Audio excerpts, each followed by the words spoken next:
إلى حضرة حبيبنا وشفيعنا رسول الله محمد صلى الله عليه وسلم، ثم إلى أرواح والدينا ووالديكم وأمواتنا وأمواتكم وأموات المسلمين أجمعين، ولمن عمر هذا المصلى سابقا ولاحقا، ومصنف هذا الكتاب الحبيب عبد الله بن حسين بن طاهر وأصولهم وفروعهم، أن الله يغفر لهم ويرحمهم ويعلي درجاتهم في الجنة. أجركم الله إلى حضرة النبي محمد صلى الله عليه وسلم. الفاتحة. أعوذ بالله من الشيطان الرجيم. بسم الله الرحمن الرحيم.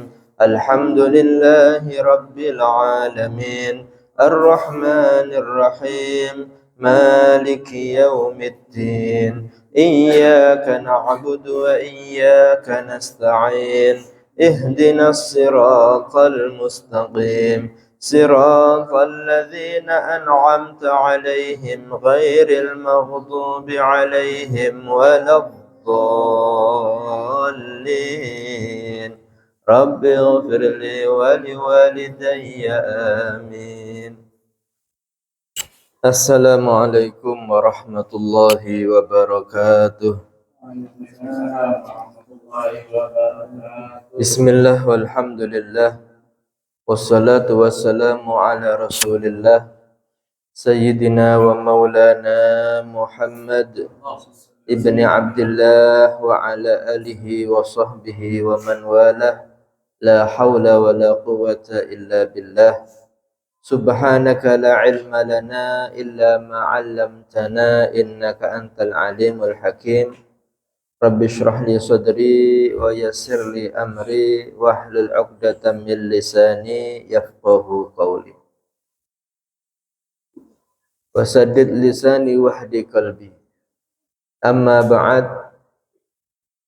Segala puji kita panjatkan kepada Allah Subhanahu wa taala di malam yang mulia ini, yang termasuk 10 malam hari pertama bulan Dzulhijjah, yang menjadi malam-malam mulia di sisi Allah Subhanahu wa taala. Kita ditakdirkan dapat berkumpul di taman surga Allah, di majelis ilmu, terlebih di bulan Dzulhijjah pada 10 hari pertama. Ibadah kepada Allah dilipat gandakan pahalanya menjadi 700 kali lipat.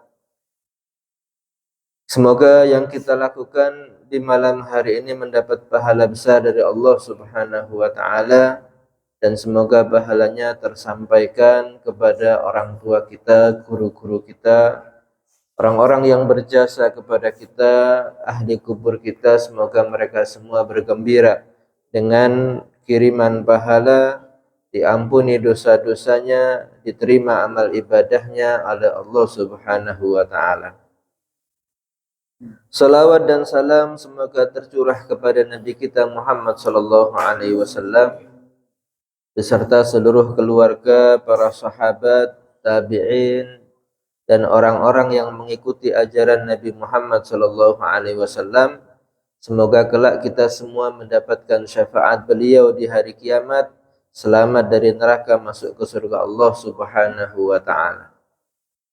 Masih menerangkan tentang kejadian di hari kiamat yang harus kita ketahui sebagai salah satu rukun iman kepada Allah adalah iman terhadap hari akhir, yang sudah kita terangkan mulai hari kebangkitan, hari kiamat, kemudian padang mahsyar. Yang sekarang akan kita terangkan adalah tentang penghisaban dan penimbangan amal manusia, serta sampai melewati jembatan Sirat antara selamat menuju surga atau masuk neraka Allah. Na'udzubillah min dzalik. Setelah berada di padang mahsyar, manusia akan dihisab oleh Allah Subhanahu wa taala. Dan yang pertama kali dihisab oleh Allah, yang ditanya oleh Allah, sebagaimana sabda Rasulullah sallallahu alaihi wasallam, La tazulu qadama 'abdin hatta yus'ala an arba'. Tidak akan bergeser kedua kaki seorang hamba pada proses penghisapan itu sebelum ditanya dari 4 hal ini. Yang pertama, an syababihi fima ablah. Di dalam masa mudanya, untuk apa dia lakukan masa mudanya, dihabiskan untuk apa saja, itu menjadi pertanyaan yang pertama sebelum dia bisa bergeser dari tempatnya di padang mahsyar dalam keadaan dihisab oleh Allah. Masa muda itu masa yang menentukan, masa yang menjadikan antara manusia ini akan sukses atau gagal dalam masa depannya adalah masa muda. Baik masa depan dunia ataupun masa depan akhirat. Kalau di masa muda dia giat belajar, dia semangat di dalam berkreasi, maka diharapkan masa depannya adalah menjadi sukses dalam pekerjaannya, menjadi seorang yang punya keahlian bermacam-macam sehingga kehidupan di atas dunia menjadi sejahtera bagi dia. Dalam urusan akhirat, pemuda yang rajin ibadah kepada Allah, yang rajin belajar ilmu agama, diharapkan di masa depannya menjadi para ulama, tokoh-tokoh agama, menjadi orang-orang yang keimanannya kuat kepada Allah dan di akhirat akan masuk ke surga Allah Subhanahu wa taala. Oleh karena itu masa muda ini menjadi pertanyaan pertama dari Allah, karena menjadi penentu bagaimana masa depan kita dunia maupun akhirat adalah di waktu muda. Kalau masa muda dihabiskan untuk main-main, dihabiskan untuk banyak menganggur, tidak mau belajar, malas ibadah kepada Allah, maka dimungkinkan masa depannya menjadi orang-orang yang gagal. Gagal dalam urusan dunia, gagal dalam urusan agama ataupun akhirat. Oleh karena itu kita lihat para perusak agama, para perusak bangsa itu yang disasar, yang dibidik, yang ditarget adalah generasi muda. Bagaimana akan rusak suatu bangsa? Maka dengan merusak para pemuda. Kalau pemudanya sudah malas belajar, dia lebih asik main HP, dia lebih senang nongkrong di pinggir-pinggir jalan, maka 10 tahun ke depan, 20 tahun ke depan akan terjadi krisis orang-orang yang sukses dalam urusan dunia. Yang banyak adalah orang-orang gagal di antara manusia. Begitu pula dalam urusan agama ini, ketika masa muda mereka dirusak dengan berbagai narkoba dan macam-macam jenisnya. Digagalkan usaha mereka dengan memberikan kesenangan-kesenangan dan tontonan-tontonan yang merusak para pemuda, maka 10 tahun, 20 tahun ke depan akan krisis tokoh-tokoh agama. Sehingga yang menjadi pemimpin baik dunia ataupun pemimpin agama adalah orang-orang yang tidak cakap, tidak kompeten, tidak memiliki kemampuan untuk menjadi seorang pemimpin. Dan itu akan menjadi kerusakan dalam segala bidang. Oleh karena itu masa muda itu harus dimanfaatkan yang sebenar-benarnya, yang sebaik-baiknya. Dan itu pertanyaan pertama bagi seorang hamba ketika dia dihisab oleh Allah Subhanahu wa taala. Yang kedua, wa an umrihi fima afnah. Daripada umurnya dihabiskan untuk apa saja. Pertanyaan yang kedua, sejak kita akil balik sampai meninggal dunia dalam keadaan mukallaf, itu akan ditanya waktu demi waktu. bukan 1 detik demi 1 detik, tapi nafas per nafas. Itu ada hisab di sisi Allah Subhanahu wa ta'ala. Oleh karena itu, pertanyaan di waktu hisab ini terjadi sangat lama. Karena setiap detik, setiap menit itu akan dipertanggungjawabkan kepada Allah Subhanahu wa ta'ala. Wa an malihi min aina iktasabahu. Yang ketiga, daripada hartanya. Dari mana dia memperolehnya, bagaimana cara bekerjanya, dan dari mana dia dapatkan itu kekayaannya.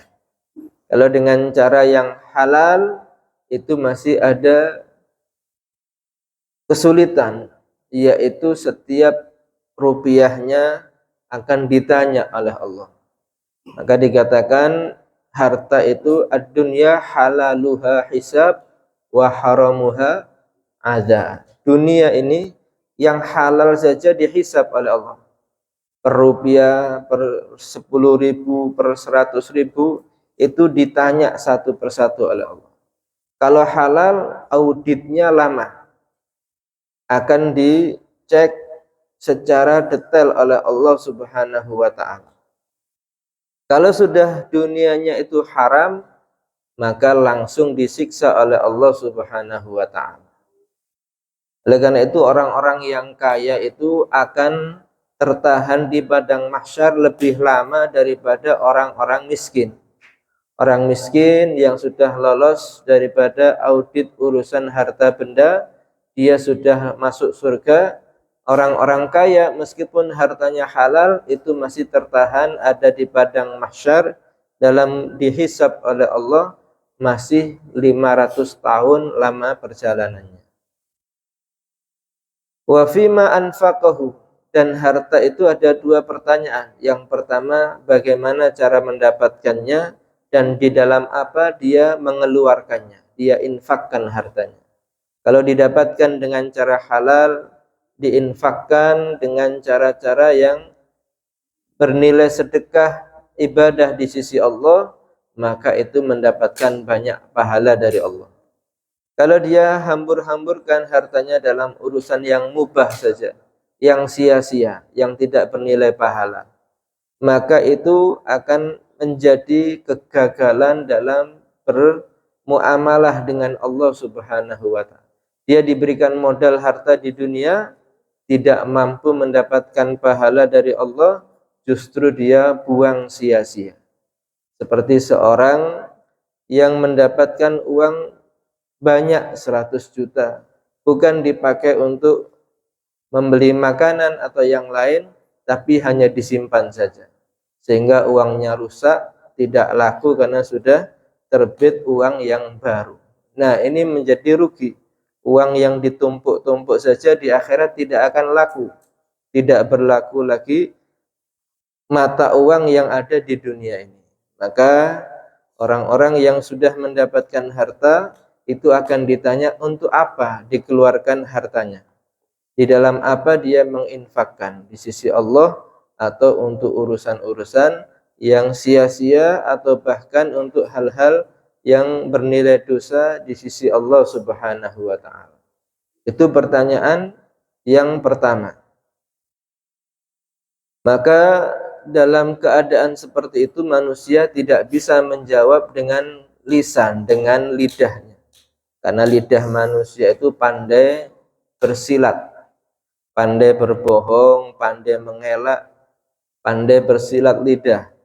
Maka Allah menyatakan al-yauma nakhtimu ala afwahihim wa tukallimuna aydihim wa tashhadu arjuluhum bima kanu yaksibun. Pada hari itu, hari kiamat, kami akan menutup mulut-mulut mereka dan akan berbicara kepada kita adalah tangan-tangan mereka, dan akan bersaksi untuk kita, kata Allah, adalah kaki-kaki mereka dengan apa yang sudah mereka perbuat di atas dunia ini. Kalau sudah lisan tidak bisa berbicara, maka tidak ada kesempatan untuk bersilat lidah, tidak akan bisa berbohong. Tangan akan bisa berkata, kaki juga akan bersaksi di hadapan Allah Subhanahu wa taala. Bukan hanya anggota badan kita, bahkan tempat-tempat yang pernah kita pijak di atas dunia ini akan bersaksi kepada Allah Subhanahu wa taala.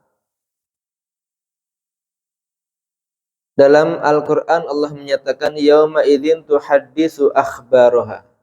Di hari itu akan menceritakan itu bumi tentang kabar-kabarnya. Artinya bumi yang kita injak ini di hari kiamat akan bersaksi satu persatu. Nah, ayat itu menerangkan tentang terjadinya kiamat yang ada di atas dunia. Idza zulzilatil ardu zilzalaha wa akhrajatil ardu athqalaha wa qala al insanu ma laha yauma idzin tuhadditsu akhbaraha.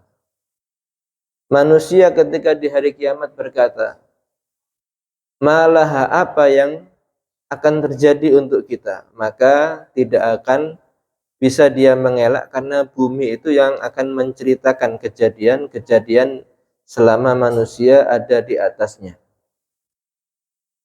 Dan ayat ini ditafsiri langsung oleh Rasulullah sallallahu alaihi wasallam. Qala Rasulullah sallallahu alaihi wasallam, "Atadruna ma akhbaruha?" Tahukah kalian wahai sahabatku, apa kabar dari bumi tadi? Huwa an tashhada ala kulli abdin aw amatin bima amila 'alaiha. Yaitu bumi ini akan menyaksikan, menjadi saksi untuk setiap hamba Allah laki-laki maupun perempuan dengan apa yang sudah pernah dia perbuat di atasnya, di atas dunia. Fatakulu, bumi ini akan berkata amila kadza fi yaumi kadza. Orang ini pernah melakukan ini di hari ini. Kalau kita saat ini di bulan Dzulhijjah melakukan ibadah di musalla yang kita berada ini, maka di waktu hari kiamat akan menjadi saksi musalla yang kita tempati ini di hadapan Allah Subhanahu wa taala. Ini orang-orang pernah berada di tempat saya beribadah kepada Engkau ya Allah. Oleh karena itu disunnahkan kita itu memperbanyak tempat-tempat untuk beribadah kepada Allah Subhanahu wa taala. Kalau sholat sunnah dan sholat wajib itu hendaknya berpindah tempat.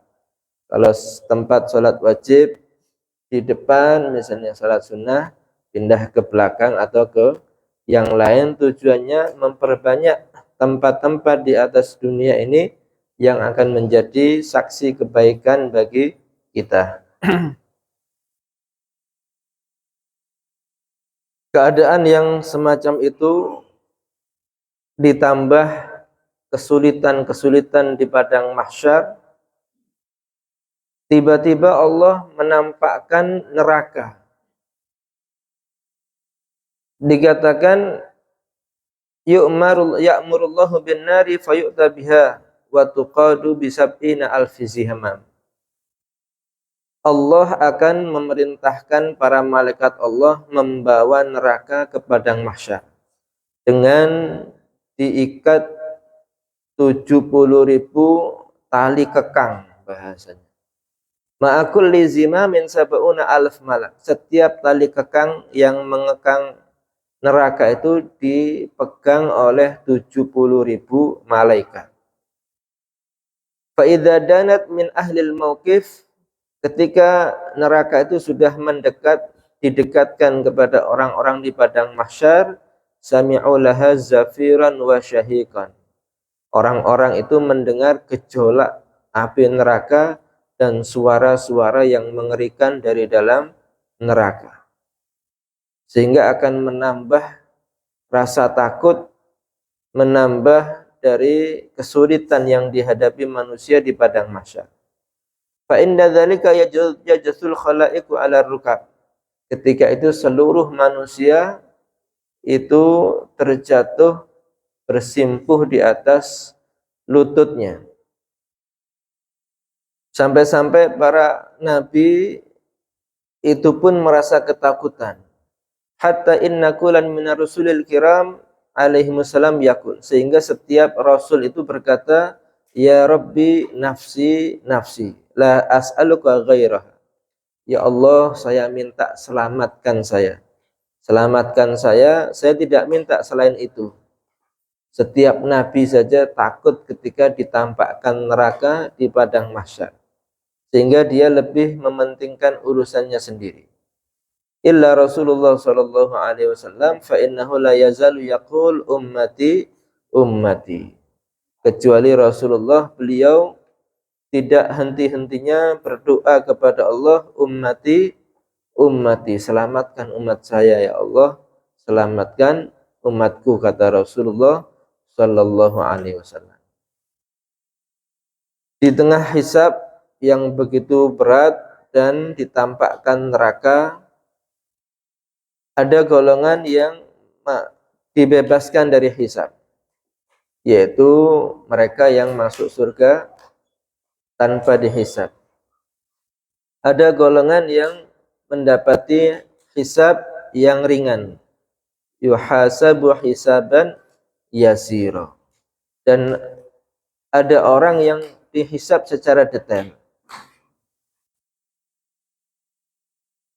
Dan hisab ini bukan hanya terjadi bagi manusia saja, bahkan hewan itu akan dihisab, dikisos dalam bahasanya. Annahu yuqadu lisyatil jamma minal qarna. Sampai-sampai dikatakan oleh Rasulullah sallallahu alaihi wasallam, kalau ada kambing yang bertanduk itu menanduk kambing yang tidak bertanduk ketika di dunia, maka di akhirat dua kambing itu akan dibangkitkan oleh Allah untuk membalas, untuk mengkisos.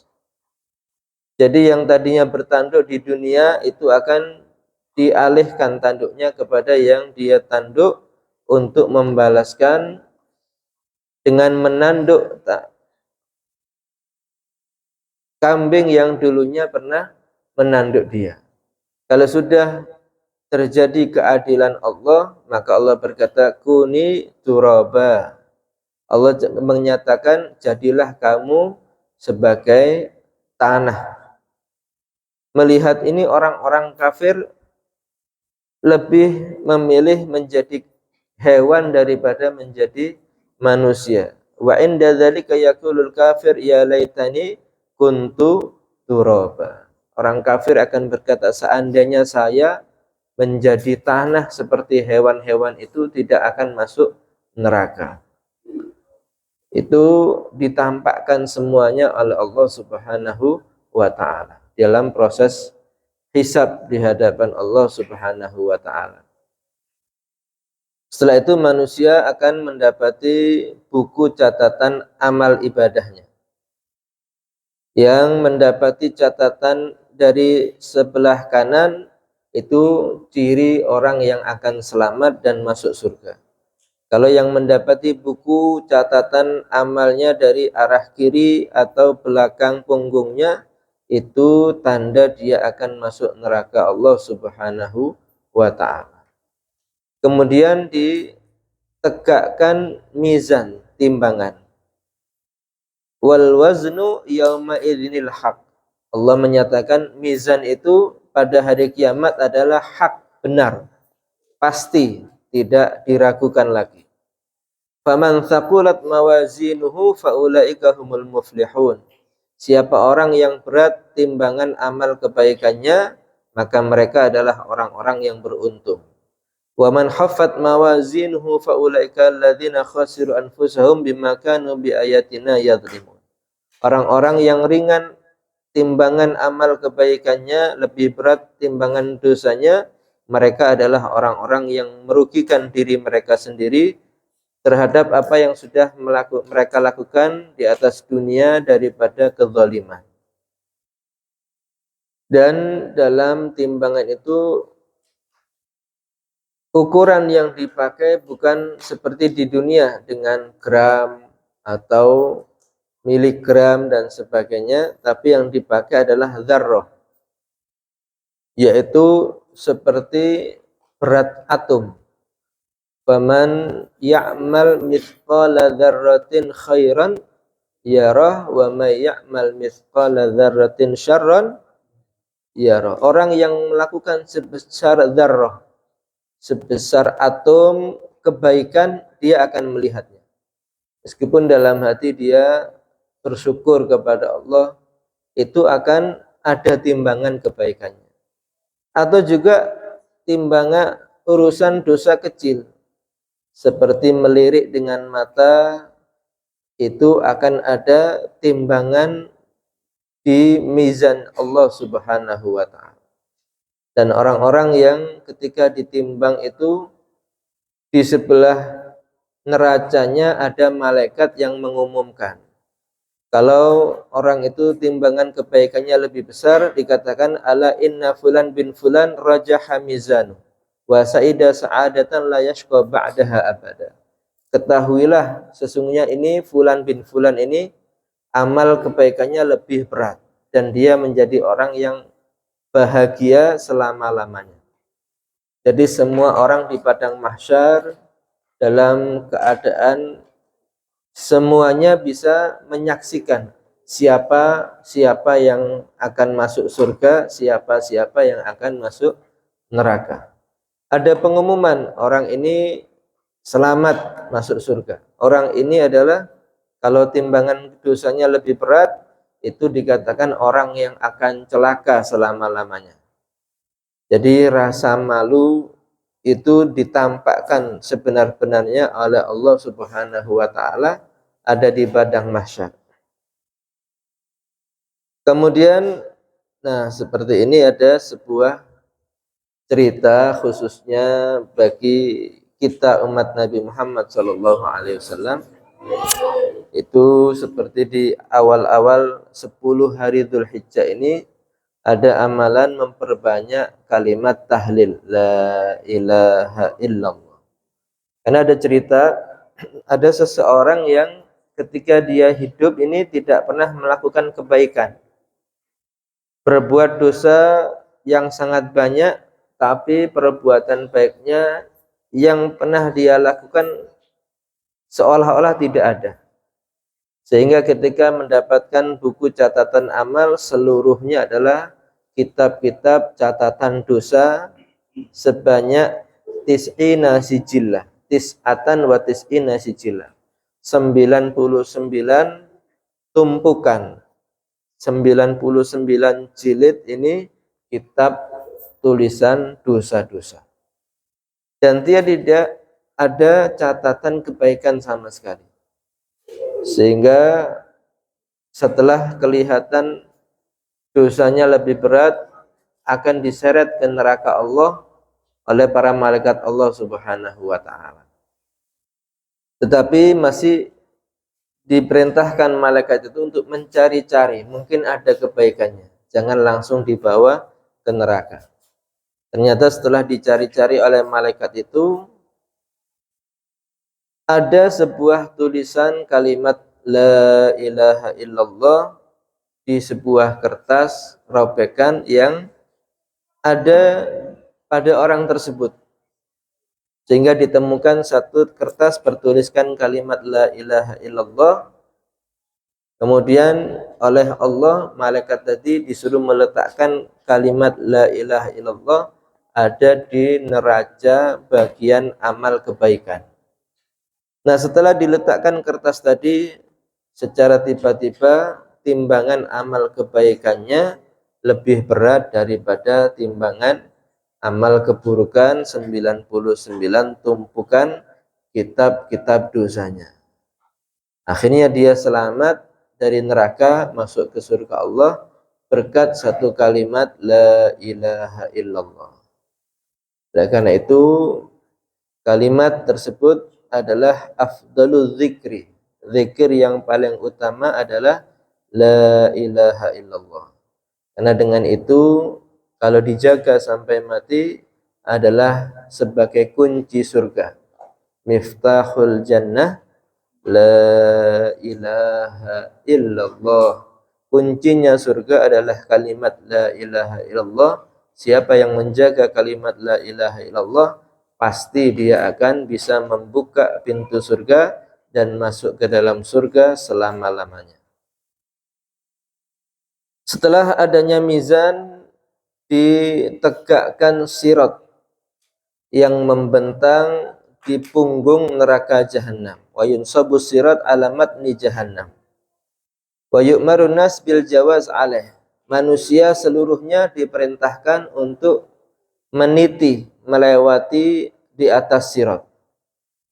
Waqad warada annahu haddu minas sayf wa adaqu minasy-sya'r. Yang dikatakan sirat itu lebih tajam daripada pedang dan lebih kecil dari rambut. Dan perjalanan itu diceritakan selama 40 tahun melewati sirat. Karena lebar neraka jahanam itu bukan seperti jurang-jurang yang ada di dunia, hanya beberapa meter, tapi ini ukuran jurang neraka itu sepanjang perjalanan 40 tahun berjalan kaki. Maka sepanjang itu manusia akan melewati sirat, jembatan yang membentang di atas neraka jahanam. Fayajuzun nas bi'amalihim. Manusia akan melewati itu bukan atas keterampilannya, tapi berdasarkan amal perbuatannya. Faman kana akmala imanan wa asra fi ta'atillah khaffa 'ala sirat. Orang yang imannya sempurna itu mudah melewati sirat. Ada yang berjalan itu seperti kalbarqil khatif, seperti petir yang menyambar. Wa karihi wa kattair, atau ada yang seperti angin berhembus, atau ada yang seperti burung yang terbang, atau seperti menunggang kuda yang terbaik. Bermacam-macam, ada yang berlari, ada yang berjalan, ada yang merangkak, bahkan ada yang bergelantungan ada di sirat. Wa minhum man talhafuhun nar, ada orang yang tersambar daripada api neraka. Wa minhum man yaqa'u fiha, dan ada orang yang bahkan jatuh ke dalam neraka, na'udzubillah min dzalik. Dan dikatakan di sirat itu ada seperti kail. Kalau kita memancing itu untuk menangkap mulut ikan itu diperlukan kail besi. Nah, di atas sirat ini ada kail-kail dan dari neraka untuk menangkap kaki-kaki manusia yang berjalan melewati sirat. Jadi seperti kalau kita melempar kail untuk memancing, ya seperti itu, dari neraka itu akan berterbangan kail-kail untuk menangkap kaki-kaki manusia dari sirat itu untuk jatuh ke jurang neraka. Karenanya kalau kita berwudu, kita berdoa, Allahumma, ya Allah, tetapkan sabit qadami ala sirat, tetapkan kakiku di atas sirat, yauma tazilal aqdam, di hari kaki-kaki banyak yang tergelincir ke dalam neraka jahanam. Dan ada satu amalan yang bisa menyelamatkan kita dari sirat sehingga bisa selamat masuk surga, khusus yang ada di hari raya Idul Adha, yaitu menyembelih hewan kurban. Rasulullah SAW bersabda, "Azimu dhuhayakum fa innaha 'ala sirati matayakum." Perbesar kalian hewan-hewan kurban kalian, karena sesungguhnya hewan kurban itu adalah kendaraan-kendaraan kalian di atas jembatan Shiratal Mustaqim. Kalau perjalanan tadi dikatakan 40 tahun. Meskipun selamat, tapi dengan berjalan kaki itu akan terasa berat, sangat payah. Maka kalau ingin lebih mudah dan akan menjamin keselamatan kita, siapkan kendaraan-kendaraan untuk melewati jembatan Shiratal mustaqim, yaitu dengan berkurban di hari raya Idul Adha. Kalau kita lebih ingin selamat di akhirat, maka dengan seperti itu caranya. Karena tidak ada yang murah, tidak ada yang gratis untuk mendapatkan nikmat dari Allah, semuanya harus berkorban. Ingin masuk surga harus mengorbankan harta, mengorbankan tenaga, mengorbankan waktu, pikiran, dan seluruhnya. Nah, satu resep dari Rasulullah SAW ini mudah dan murah. Selamat dari neraka itu lebih penting daripada selamat dari urusan dunia. Hewan kurban kita tidak lebih mahal dari mobil yang kita naiki, tidak lebih mahal dari sepeda motor yang kita biasa tunggangi, dan itu akan menyelamatkan dan menyampaikan kita ke surga Allah Subhanahu wa ta'ala. Kalau mobil di dunia ini hanya menyampaikan kita ke tempat-tempat tujuan kita, tapi belum tentu menyampaikan kita ke surga Allah Subhanahu wa ta'ala. Tapi hewan kurban itulah yang akan menyelamatkan kita dari neraka dan akan menyampaikan kita ketika melewati sirat untuk masuk ke surga Allah Subhanahu wa ta'ala. Pertama kali yang diperintahkan untuk meniti sirat adalah para rasul. Wa awwalu man yajuzuhu ar-rusul alaihi wassalam.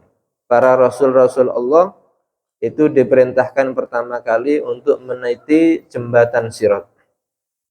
Setiap mereka mengucapkan Rabbi salim salim, ya Allah Tuhanku selamatkan aku.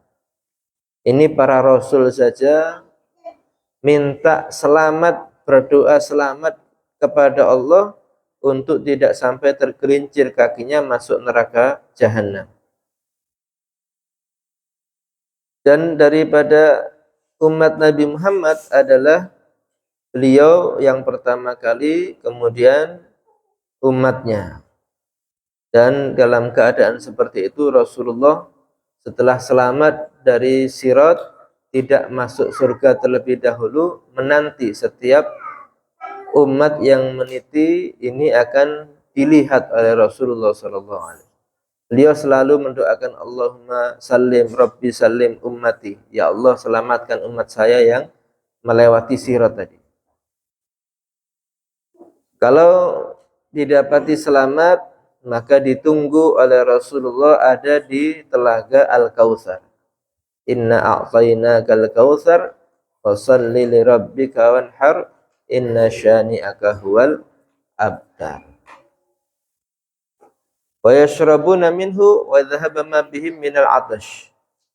Orang yang sudah melewati sirat dari umat Nabi Muhammad ini akan mendapatkan minuman dari telaga Al-Kautsar, telaga Nabi Muhammad SAW, maka seluruh rasa haus selama prosesi akhirat itu akan menjadi hilang, menjadi segar badannya, tidak akan kehausan lagi selama-lamanya. Dikatakan ma'hu asyaddu bayadan minal laban wa atyab minal misik wa ahla minal asal. Airnya ini berwarna lebih putih dari susu, lebih wangi dari minyak misik, dan lebih manis daripada madu. Al-Kautsar itu adalah seperti kolam atau telaga yang lebarnya adalah perjalanan selama 1 bulan. Kalau orang berjalan kaki 1 bulan, siang dan malam, maka itu seperti gambaran lebar telaga Al-Kautsar. Yang di sekelilingnya sudah disiapkan gelas-gelas yang bertuliskan nama dari umat Nabi Muhammad yang selamat masuk ke surga Allah Subhanahu wa ta'ala. Setiap orang sudah ada namanya, tidak bisa berebut, tidak tertukar gelasnya. Dan semua nabi itu juga memiliki telaga masing-masing. Ketika Nabi melihat orang-orang umatnya ini masuk neraka ketika tidak bisa melewati Shiratal Mustaqim, maka disitulah Rasulullah memohon kepada Allah untuk memberikan hak syafaat kepada umatnya. Rasulullah menyatakan, la azalu ashfa'u hatta u'tasikakan birijalin qad umira bihi ilannar. Saya itu, kata Rasulullah, selalu memberikan syafaat, pertolongan, bahkan kepada orang-orang yang sudah diperintahkan oleh Allah untuk masuk neraka. Orang yang masuk neraka karena tergelincir dari sirat itu, Nabi setelah semuanya selesai, Nabi masuk ke neraka untuk menolong mereka. Sehingga dikatakan oleh Rasulullah qala alaihi salatu wasallam, la azalu usyafi'u hatta yuqala li malikun la tada'u li ghadabi rabbika min fi ummatika min baqiyah. Aku akan selalu memberikan syafaat, menolong umatku yang masuk neraka, kata Rasulullah, sehingga dikatakan kepada aku oleh malaikat Malik, penjaga neraka, la tada'u li ghadabi rabbika min fi ummatika min baqiyah. Wahai Nabi Muhammad, kamu tidak menyisakan daripada umat kamu untuk mendapatkan siksa Tuhan kamu satu orang pun.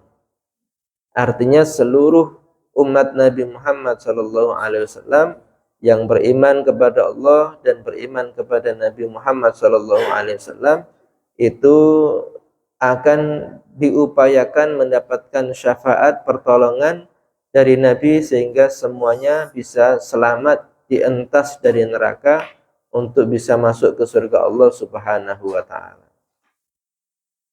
Dan ada satu tip atau kabar dari Nabi tentang siapa mereka yang akan mendapatkan syafaat, dan ini harus kita amalkan. Beliau menyatakan, as'adun nasi bi syafaati man qala la ilaha illallah khalisan min qibali nafsi. Orang yang paling beruntung nanti untuk mendapatkan syafaatku, kata Rasulullah sallallahu alaihi wasallam, orang yang mengucapkan la ilaha illallah, kalimat la ilaha illallah, tiada Tuhan selain Allah, khalisan min qibali nafsi, ikhlas dari dalam hatinya. Nah, ini pentingnya kalimat la ilaha illallah secara ikhlas diucapkan, meskipun dia nantinya masuk neraka, akan ada kesempatan mendapatkan syafaat Nabi Muhammad SAW, selamat dari neraka, masuk ke surga Allah Subhanahu wa ta'ala. Oleh karenanya harusnya kita perbanyak hal-hal yang bisa menyelamatkan kita dari neraka, yang menyelamatkan kita dari sirat, yang bisa menyebabkan kita mendapatkan syafaat Nabi Muhammad SAW. Selama kita masih hidup, masih Allah berikan kesempatan untuk melakukan itu sebelum datangnya kematian. Dan semoga kita semua diberikan kemudahan untuk beramal ibadah, dan ketika meninggal dunia dalam keadaan husnul khatimah. Hadza minni wal afu minkum. Assalamualaikum warahmatullahi wabarakatuh. La ilaha illallah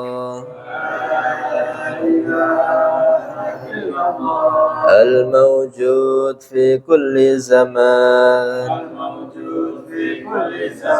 La ilaha illallah al-ma'bud fi kulli makan. La ilaha illallah al-madhkur bi kulli lisan. La ilaha illallah al-ma'ruf bil ihsan. La ilaha إلا الله كل يوم هو في شان لا إله إلا الله الأمان الأمان من زوال الإيمان ومن فتنة الشيطان يا قديم الإحسان كم لك علينا من إحسان إحسانك القديم يا حنان يا منان يا رحيم يا رحمن يا غفور يا غفار اغفر لنا وارحمنا وأنت خير الراحمين وصلى الله على سيدنا محمد وآله وصحبه وسلم والحمد لله رب العالمين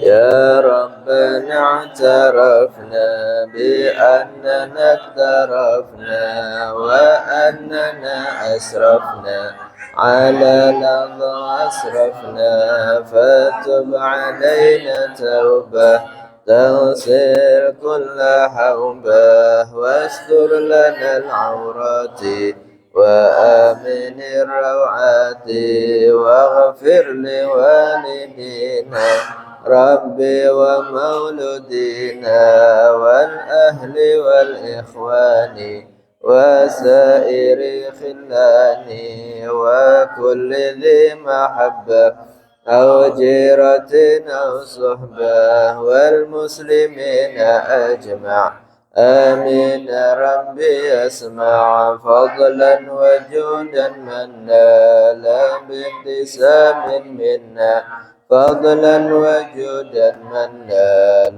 باكتساب منا بالمصطفى الرسول نحظى بكل سول صلى وسلم ربي عليه عد الحب وآله وصحبه عدد تصصفه والحمد لله في البدء والتناهي بسم الله توكلت على الله ولا حول ولا قوة إلا بالله بسم الله توكلت على الله ولا حول ولا قوة إلا بالله بسم الله توكلت على الله ولا حول ولا قوة إلا بالله العلي العظيم.